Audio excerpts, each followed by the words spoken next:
more work that we do on ourselves, the shorter that period of time is that we actually stay in that place. Hey, welcome back to the podcast. Today I have another very special guest with me today, Natasha Skolny with the Leadership Cabin. Natasha, welcome to the show. Thanks so much, Brad, for having me. Yeah, awesome. So before we get into this, I want to learn just a little bit about you. Tell the audience, just give us a 30,000 foot view of who you are and kind of what you do. Yeah, so my business is the Leadership Cabin, and I started it about 2 years ago now.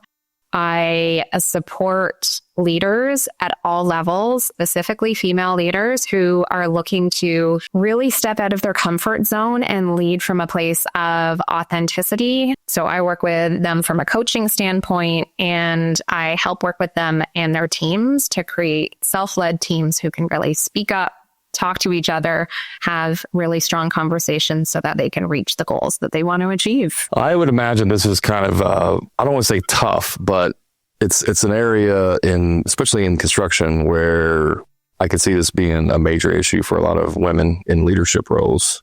Talk to us a little bit about how you kind of got into that. Like why women in construction? How did you get there?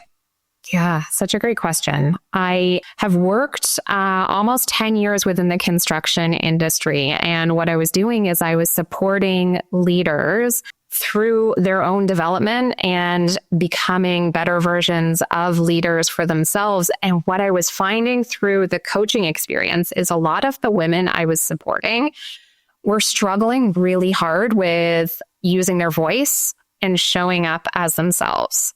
And it was tearing them apart. And so I thought there is something here that I know I can do to help support them so that they can feel like themselves again and truly have an impact and lead in a way that feels really good for them too. So you worked in construction for a long time. We were talking beforehand. And so did you have women leaders above you that you were supporting in that, or talk about that a little bit?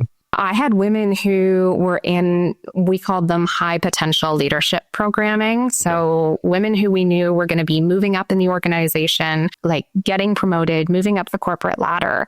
And we created programming that helped them to develop their leadership skills and become more effective. And within those programming, I supported them from a coaching standpoint. So I would work with them on helping them understand what is it that they want to achieve for themselves as a leader and what's getting in the way from that happening. And it was through those conversations, through those coaching conversations that actually unpacked a lot of the stuff that we were talking about around what's actually what's getting in the way to the root is them just not feeling like they can show up as themselves. And so that really influenced how I wanted to work with women going forward. So, okay, let's get right into it. What keeps women from feeling like they can't, be themselves through their leadership? What is it? What's the issue? The constant feeling of wanting to please other people. And in a room where sometimes you've got diverse opinions, it's like, how do I show up and share what's important to me when I know it's going to disrupt the thinking in the group, when really what I want to do is feel inclusive and feel like I'm part of the group. So we can get in our own heads simply because we have this fear of not feeling like we're going to be included, or the actual standing out and thinking differently is going to cause some sort of disruption that we're really uncomfortable with doing. So a lot of those pieces can influence just not sharing your voice. In your experience, because I know this is true, but in your experience, how much of it is just in their head versus real, men in construction, women don't belong here kind of mentality? Like how much would you say is actually in their head versus real legitimate concerns? There are a lot of legitimate concerns, and I see it on a regular basis. And it's not something that is really openly talked about when it's happening either. And so there's not as much awareness. But I facilitate conversations and I facilitate teams, and I see it happening in real life as well. If there's one woman in the group and she's speaking and she's surrounded by other men and they're talking over her, or she's got an idea and she's not being heard, but someone else says it and then it's been heard and it's unknown. They don't realize that it's happening, but that suddenly those examples start silencing that one person, and the other people don't actually realize it. And so it definitely is not in their head. It happens. And it's about how do we continue to educate and support women who are looking to really grow in that space. I guess a better way to ask that question is, because I know it happens, like that inevitably it happens, but like, is it happens 10% of the time and then, we overinflate in our head that it happens all the time, or does it happen 80% of the time? And then, we have like, give me kind of some rough ideas on that. Yeah. What I like to come back down to is we all have our internal motivators and needs of things that we need to make sure we get solved for ourselves internally. And if we were to examine closely, like what those actually are and how they tie to our values and how that shows up, there's a lot, I would say 80% of the thoughts of what we're creating are being reinforced by stories that we've created based on our upbringing, based on our exposure. And we're reinforcing a lot of the things because those were our beliefs. And so it's about how do we transfer our beliefs from what they were based on stories to kind of framing the story in a way that supports us to move forward, and then use that to influence how we show up in those conversations. So yeah, that's how I would define it. It makes total sense. And obviously it's hard to quantify like how much of it is real and how much of it is, our own made up stories. But the limiting beliefs is basically what we're talking about. We develop these limiting beliefs, whatever they are, and then that kind of holds us back, from moving forward. But the thing with any belief, it doesn't matter if it's good or bad, is that, our brain is always looking for evidence to back up that belief. And so that's what I was saying. Like if I have a limiting belief, like no one values my opinion, just use as an example. And then I get into a conversation and, situations like you said, where I voice an opinion and everyone kind of dismisses it and somebody else says the same opinion, and everyone loves it. Then my brain goes, oh yeah, see right there's evidence that this is true. But in reality, like that only happened, 1 out of 15 conversations. And right. So it's not really true, but it is true to me because my brain's telling me it's true. So that's kind of sounds like what you're saying here. That's 100% it. It's we create these stories that we believe to be true, and we look for that evidence. We look for validation on the story that we're telling ourselves. And so unless we're willing to go to a place where we can challenge our own stories and the things that we have learned along the way, it's difficult to shift that mindset, and it's difficult to move through it. Well, that's a good segue. How do we challenge those beliefs that are harmful? How do we go about doing that? One of the best ways is through awareness. And it is part of the reason why I do what I do, because sometimes people see things about you that you don't always see in yourselves. And I can tell you from my personal experience, I work with a coach. I have someone who I talk to and I work through my own challenges because they get to challenge me in different ways that I'm not looking necessarily in those directions. So it is the power of working with someone and having a coach who can start to create that awareness for you, so that you can look at different angles. The easiest way, if you were to kind of self-coach yourself, would be to ask yourself in the situation, what is the validity to what I'm seeing? And my favorite way of describing it is if someone had a video camera and was actually filming you, what are the actual things that were happening that you can start reflecting on to know the actions that got taken? Because a lot of the time we let our emotions and our feelings dictate what we believe about the situation. And it's about taking and removing some of that away so that you can fully see things for what they are and decide then at that point, do I need to be more curious? Do I need to ask some more questions? Is there another conversation that I need to have? But when you remove the emotional side, you can think clearly about how you want to approach the situation. Yeah, it's so tough because I always say there's no feelings in business. Like you as a business owner or as a person in leadership, you really can't bring your feelings into decision making, which is hard. Don't get me wrong, it's not easy to do. But even in my own coaching group, somebody will post in our forums and be like, hey, I have this problem. What's going on? And I'm like, well, let's remove the emotion out of it. Well, this, and this. Like, oh yeah, that makes sense now. And so like I always say like we got to be data scientists, right? Like we're researchers or whatever. We got to look for data to either validify our, I shouldn't say feelings, validify our viewpoints, or to contradict them and say like, wait a minute, no, that's not true. Here's the data that proves that wrong. It's interesting that, because I agree with you 100%. And we talk about this a lot. And I would believe, and this obviously I'm not a woman, I'm not a female, but I think because you said earlier about people pleasing, kind of the natural disposition of females is to be more of a people pleaser. They're nurturers, right? They raise kids. And so I would see that in some instances, it could be holding women back. In others, it may be a positive. What's your thoughts on that? Yeah, that's a great thought there too, because I think there's so much power in tapping into the female intuition and their ability to have that caregiving aspect to it. There's so much in leadership around how to connect and build trust with the people around you, that when women are able to tap into what they naturally do best, it actually brings so much goodness out of the people around them. And so, yes, I agree to an extent that like when you're looking to solve problems, the emotional side can really cloud the direction of the decision on where you want to go. And there's so much that we carry with our emotions that are the reasons why we're in certain situations, that until we can actually acknowledge what's happening and have empathy for the people and their situations and what they're going through, we can't really move through it either. So it's this really nice combination that I think women bring to leadership if they can use that to their advantage to lead. I would say, and correct me if I'm wrong, I think the secret sauce, if you will, to that is having the ability to turn on and off the feelings at any given point of decision making or conversations. Would you agree with that?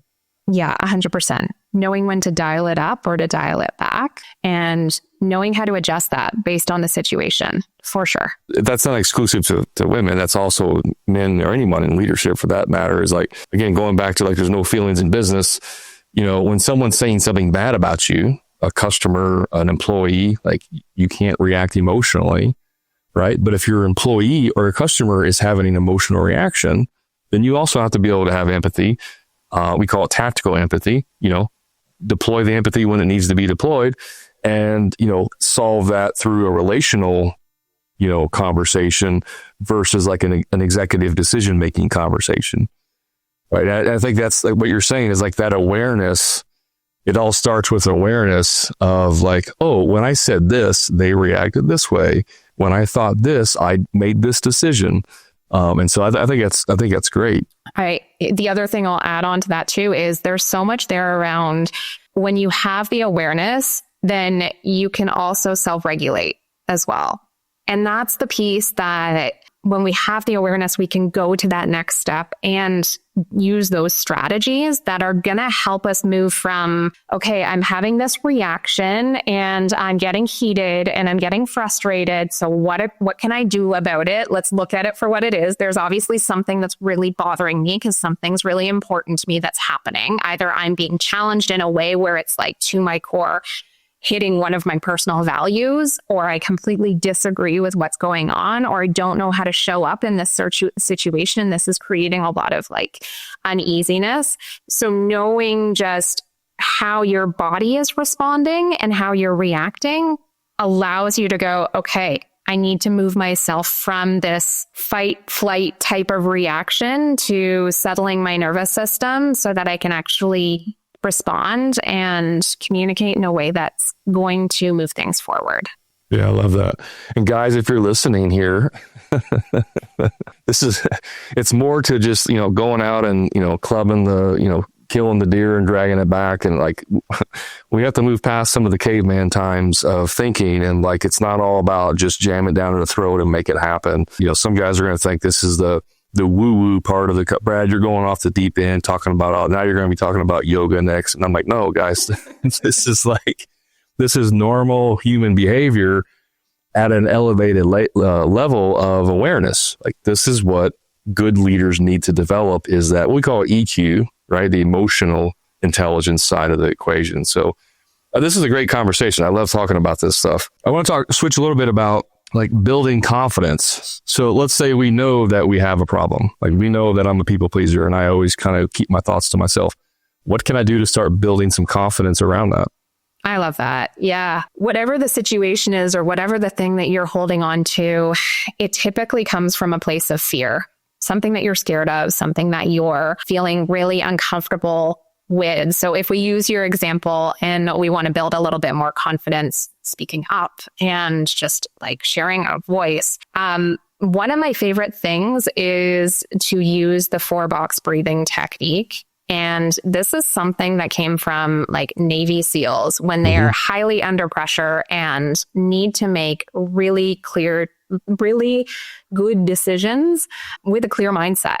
And I loved using this in the construction industry as well, because you know, you're dealing with health and safety challenges. Like you're not dealing with small potatoes here. There's certain situations where it is actually life or death. And you're dealing with high pressure based on needing to get something done pretty quickly. And you're dealing with costs. And there's a lot of people that are involved. And so being able to, in the moment, make decisions and move things forward is an important part to a lot of people's jobs. So the 4-box breathing is really simple. I mean, if I were to just break it down, you're looking at following a box with your eyes and you're inhaling for 4 seconds, holding your breath for 4 seconds, exhaling for 4 seconds, holding for 4 seconds, and continuing to work yourself around the box 4 times. That's really all it takes. And then once you've done that, it slows down your breath to a place where your body is actually feeling safe. But more importantly, you're being taken out of the fight or flight so that you can say what you need. And you can speak up a little bit more and you can move through the fear reaction that's there. So you can do what you need to do. The other thing, and I know this is kind of hit or miss depending on who's been doing this before or what you think of journaling, but journaling is such a great way to start paying attention to your reactions and the things that are happening in your body when you're in that moment. I mean, I can talk about my own experience. When I first started speaking up a lot more, it was like my heart would race, my face would go red, I would tremble with what I would say. And I knew that about myself. So I started paying more attention to when that was happening, and I would continue to put myself in situations where I could slow down my breathing and start nudging towards doing more of that for myself. Yeah, those are great. And again, back to the awareness, like first you have to even like become aware of the issue. And so several years ago, maybe 4 or 5, 6 years ago, I don't remember now, but I had hired a business coach for mindset. He was like a yogi kind of person. And he had me start, they call it a noticing table.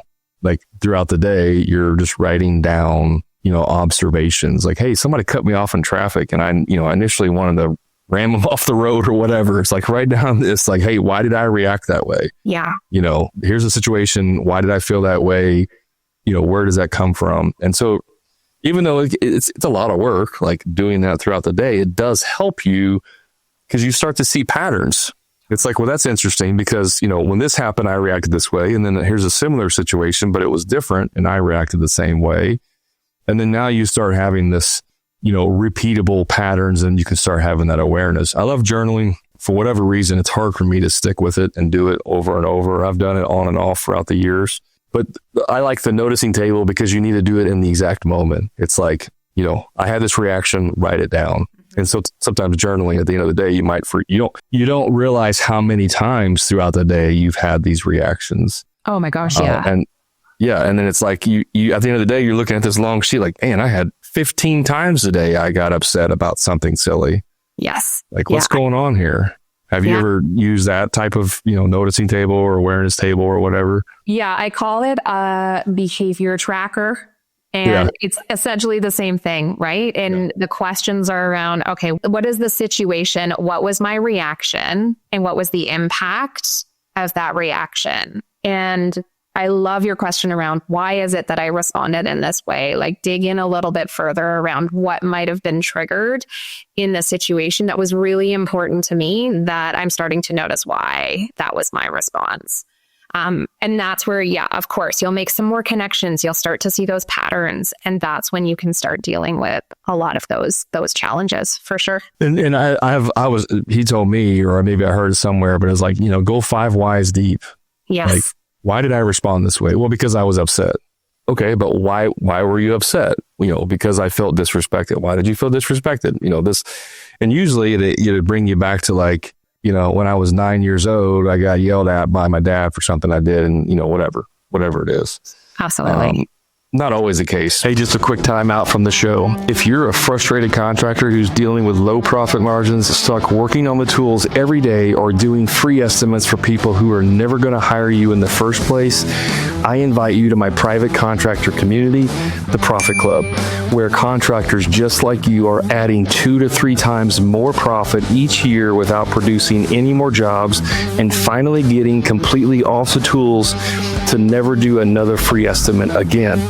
So if you're ready to increase your profits, stop doing free estimates, and get off the tools, then all you have to do is click the link in the show notes to learn more about the Profit Club and see how it can easily 2 to 3 times the cash in your pocket, give you a proven sales process that will convert more jobs with ease and get you off the tools once and for all.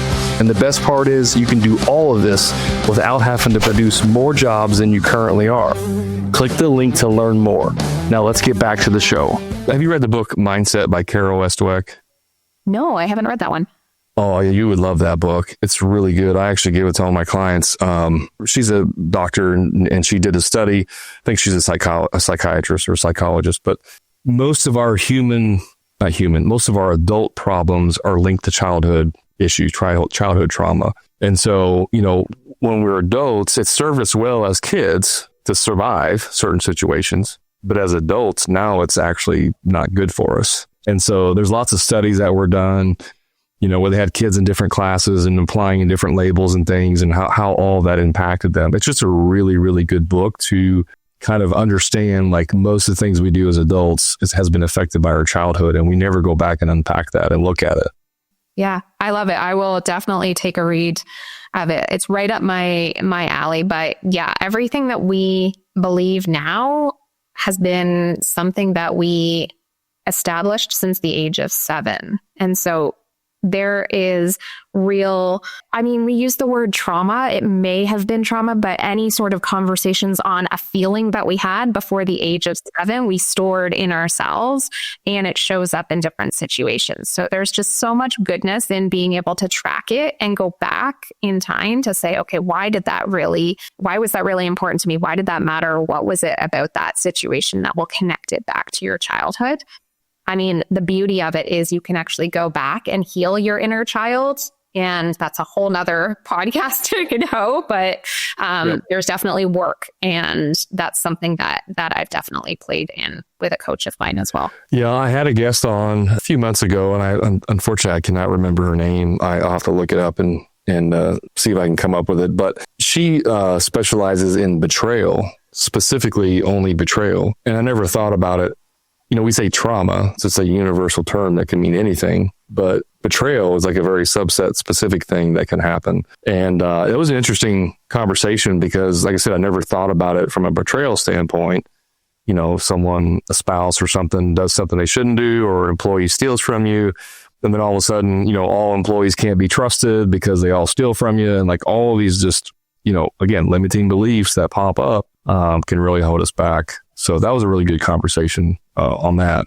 Yeah. And same thing where if we're using your example about speaking up too, if you track back, there were likely instances before the age of 7 when you either said something and someone got angry at you, or someone said something that you weren't able to over express your feelings in a way that you felt good doing. And you've now internalized it as, when I express myself, I'm in trouble. And so you carry that throughout your life. So it's just really neat to be able to go back to the source. Yeah, I think I read somewhere it's like by the age of 8, they've like ingrained like certain behaviors or beliefs, not necessarily beliefs, but like, behaviors around certain beliefs. And it's after that, now it's like you have to like kind of remove or change. Like up until 8, they're sponges, they're just absorbing, they're learning different things. But then after 8, it's kind of like the magic number.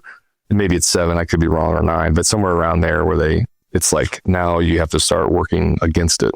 Yeah, absolutely.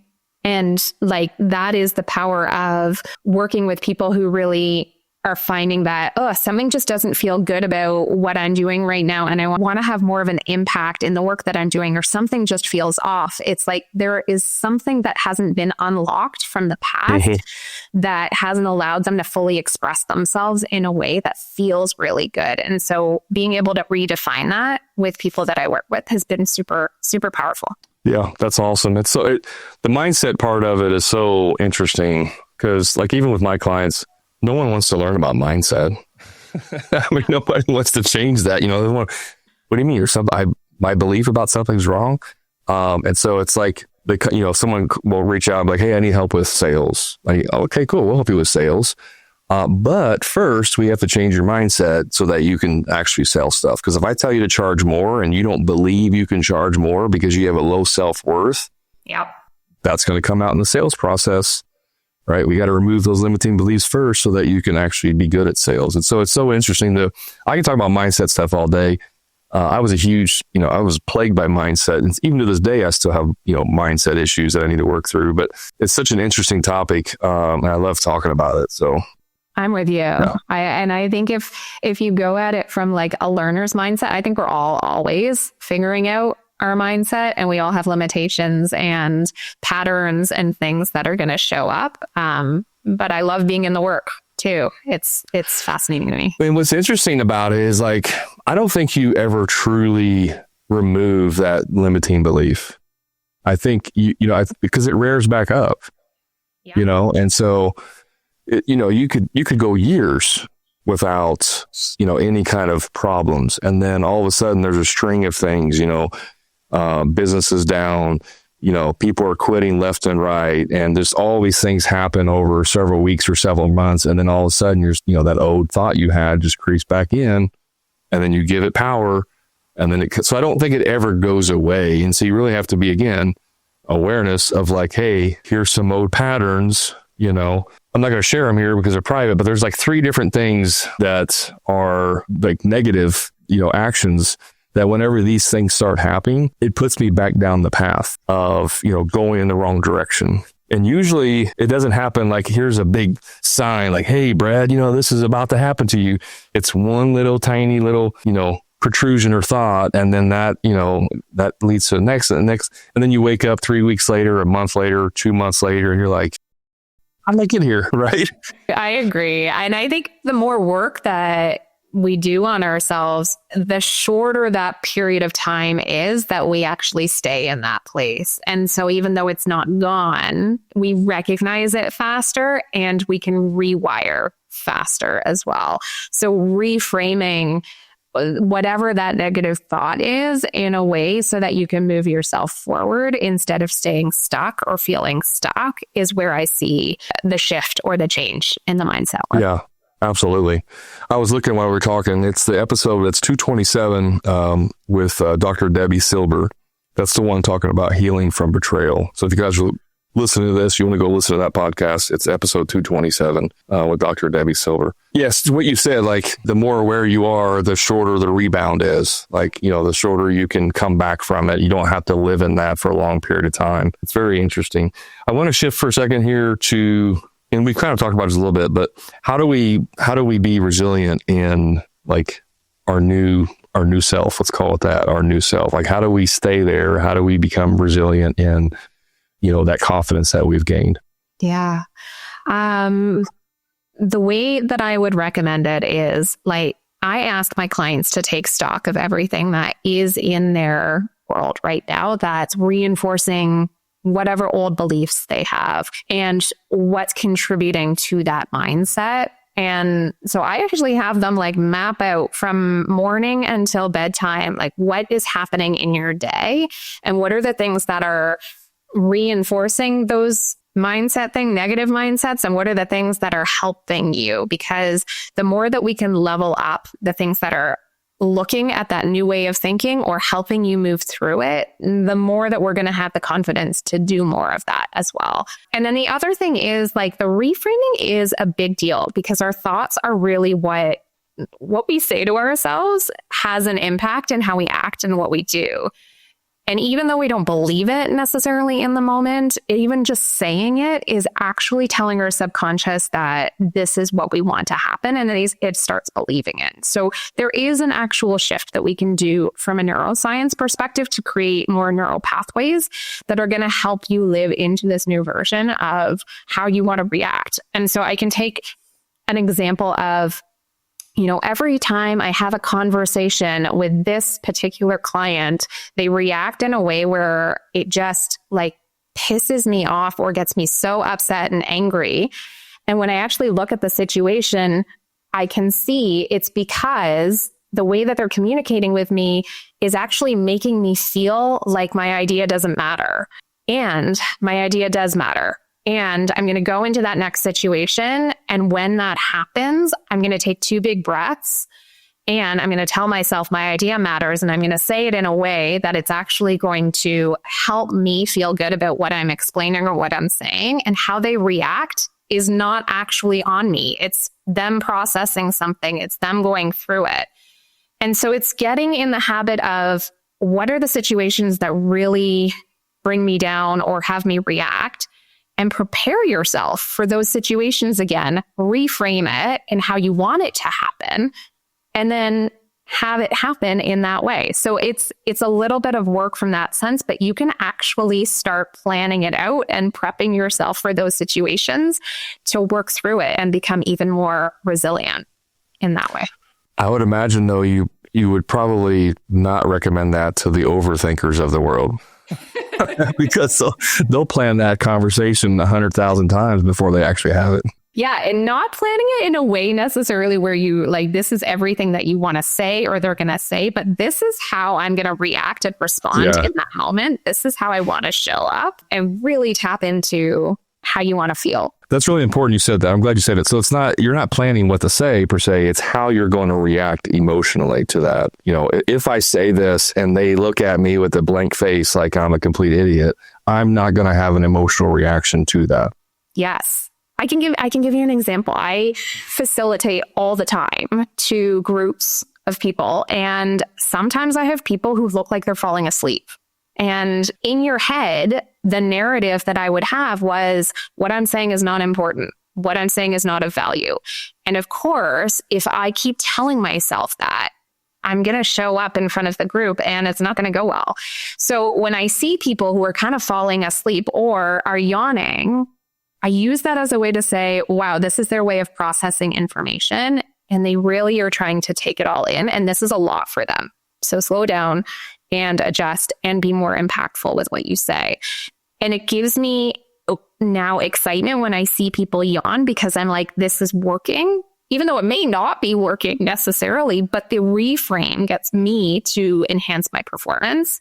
And then I deliver in a way that I want to deliver. So it's really the rewiring of our mindset that changes our performance. I'm sure you agree with this, or I want to hear your thoughts, but obviously when you recognize hey, I have this problem, I have this mindset belief, I have this limitation, whatever you want to call it, and I'm going to change it. But confidence doesn't happen, the second you have awareness, right?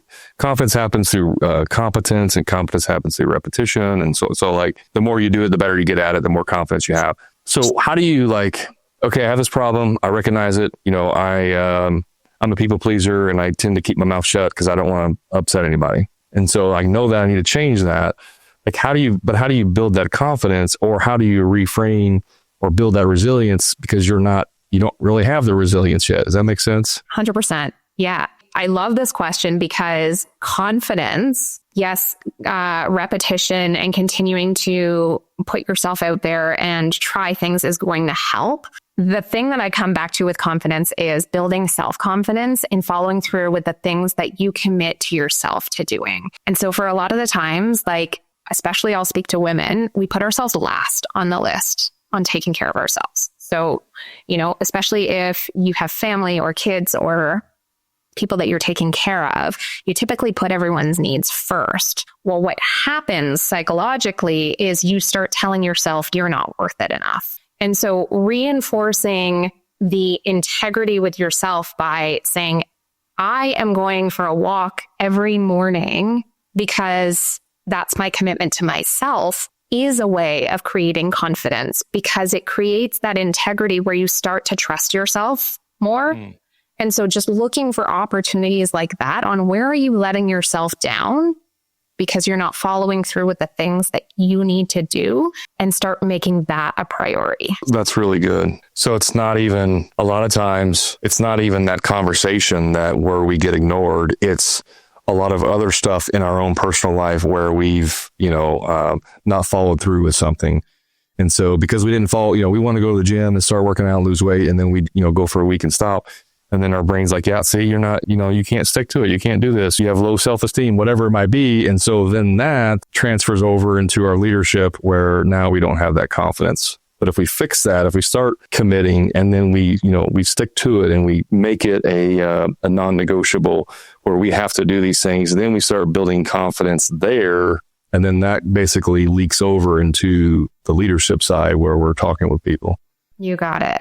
A lot of that also, resentment, or just like guilt and resentment, are a lot of the clues that you're not following through with the things that you want to do for yourself. And so a lot of people don't do things because they feel guilty. But guilty, the way I look at it, is you're self-honoring and you're about to upset someone else and you're putting weight on that. So those are, and if you're resentful of someone else who's having more fun or enjoying what they're doing, it's usually a reflection of you not doing that for yourself. So just paying attention to some of those clues is going to help you see where you're losing integrity with yourself and where you can build that self-trust. Yeah, it's so interesting. My wife struggles a little bit with this, and she's in a leadership position, and my wife's superwoman. I can't keep up with her. She's amazing. But she still struggles with some of that. And there's times where it's like, hey, why don't you just take off work and, we'll go do this or whatever. She's like, no, I can't take off work because I gotta do this. I'm like, you have staff, dear. They can do it for you. Yeah, but I don't want to put them out. I'm like, that's why you have vacation days. Like, that's why you get, they're not, you know what I mean? Like, so sometimes I have to kind of encourage her in those areas of like, no, you're not disappointing people. You're not, that you're allowed to do these things. Yes. And from a leadership standpoint, there's so much greatness that happens when you step away from things. Mm-hmm. One, you're modeling to other people that you should be doing this for yourself too. So people are seeing it. And you're actually going to see what they're capable of when you're not there, which is also really awesome. But I also get, they've got a heavy workload. Well, just to put it in perspective, she was sick. She actually had COVID a couple of weeks ago and was like not definitely, but very, very sick and had to lay in bed. She took a sick day. That's the first sick day she's taken in 10 years. Wow. But I was like, dear, it's okay. I promise. It's okay. The world's not going to come to an end. You can take a sick day. Yeah. So, awesome. Well, we're getting close to the end here. What's a question I should have asked you, Tasha, that I did not, that you feel like is important? Well, that's the last question I ask you. You kind of. Oh, it is. Okay. You ruined the surprise, Natasha. So sorry about that. No, you can go ahead and lead with that. What's a book you recommend? One of the books that I would recommend is You Already Know How to Be Great by Alan Fine. That's a new one. I haven't heard that. That one it really focuses on the noise and the things that get in our way in order from really thriving. And it takes such a great coaching perspective as well on how to tap into removing the noise, but also leaning into being curious. And so that's one that I would highly recommend. Yeah. And the other question that I probably would ask would be, what led me to get to this place, or what led me to get to my business or what I'm doing? And since we did tap into sort of childhood, inner child stuff, I would say this really evolved for me because when I made the connection, it wasn't until about probably 8-9 years ago. I grew up with a learning disability that my confidence was like super low because I found out when I was in grade 7, all I wanted to do was just feel included by everyone else. And I was standing out. I've had to have accommodations in order to get to where I got. And so I covered it up feeling like, okay, if no one knows about this, then I'll just be treated the same. Which worked for a while until I started realizing that my curiosity in how people learn was the piece that actually propelled me forward and got me into learning and development and into curiosity with coaching. And it came so naturally to me, and I didn't realize it until I started making the connection to, I process information differently. That's why I can actually make these connections for people and share it in a way that has an impact. And so tapping into our past is such a powerful way to start leaning into the strengths that are going to propel us forward. So yeah, that's great. So it sounds like that learning disability actually that you thought was keeping you was actually a strength that you now use. Yeah. That's great. I love it. There's a book I would recommend to go along with yours, and I'm going to check out yours. You already know How to Be Great.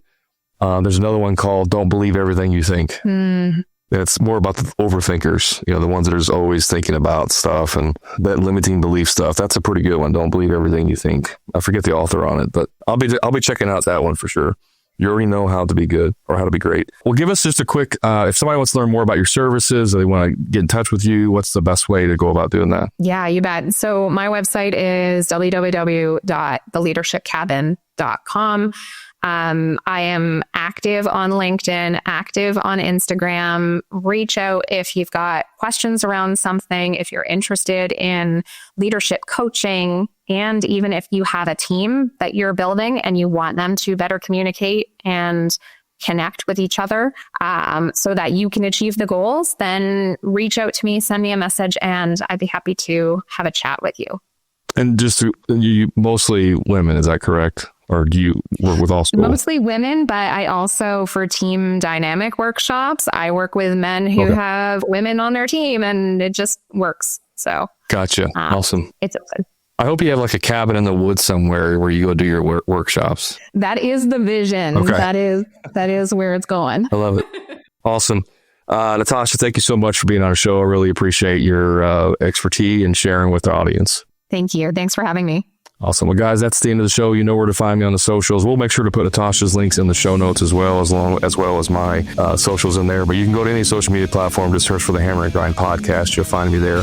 And remember, until next time, profit is not a dirty word.